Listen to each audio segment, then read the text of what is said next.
Okay, here we go. We're taking you back here to 59, and oh Lord, lower copy.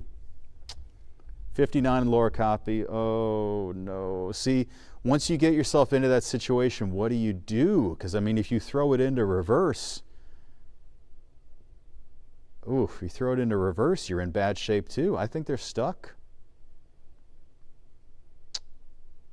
See, now the thing is, if you find yourself in this situation, you know you've made a mistake, okay? We're all human.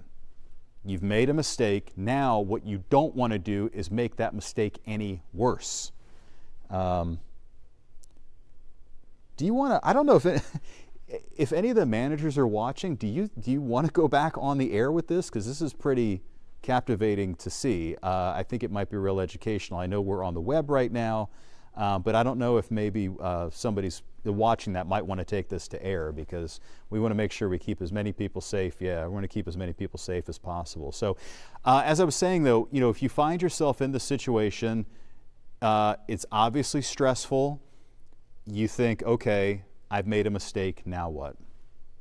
I think you need to sort of make just some good decisions. You don't want to make a bad situation worse by either driving farther into the water, or I think even in this case, even if he threw it into reverse, it might make the situation worse. I'm not a mechanic. I know that if water does get sucked up into your engine, it's toast. So the car will be totaled. It may be best at this point to just stay put. The water doesn't seem to be rising. Obviously, if the water did start to rise, you would have to exit the vehicle. You know, that would be your only choice, would be to get out of the vehicle. Scary part is that not everybody's capable of climbing out of the vehicle. That's another thing a lot of times that, you know, when you try to give advice on what folks should be doing, a lot of times, you know, people kind of don't remember that not everybody's necessarily capable of doing all these maneuvers.